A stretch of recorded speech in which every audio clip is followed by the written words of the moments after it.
આંગળી મૂકી દબાવો, રોકો, બીજા નાકથી શ્વાસ છોડો, ફરી એ નાખી દો, દબાવો, રોકો, પછી બીજા નાકથી છોડો.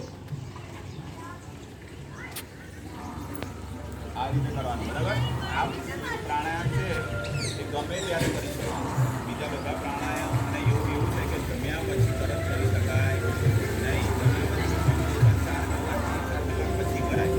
જ્યારે અનુલોમ વિલોમ એવો પ્રાણાયામ છે તમે ગમે ત્યારે કરી શકો.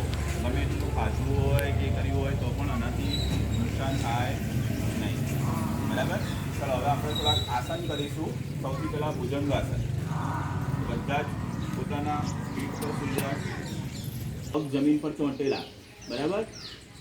આ રીતે, એ રીતે સાપ એટલે કે ભુજંગ મૂછો થાય ને એ રીતે હાથ સીધા થઈ જવા જોઈએ.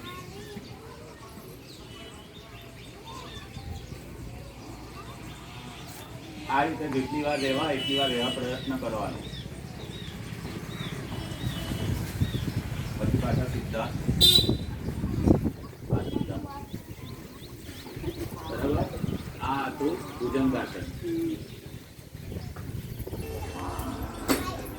અને પર્વતાસન કહેવાય, બરાબર? બસ બીજું છે તાળાસન.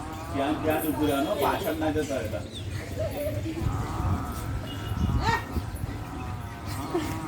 છે ફિટ ઇન્ડિયા વીક. કયો? ફિટ ઇન્ડિયા વીક, બરાબર? ફિટ એટલે તંદુરસ્ત, ઇન્ડિયા એટલે ભારત, અને વીક એટલે અઠવાડિયું, બરાબર?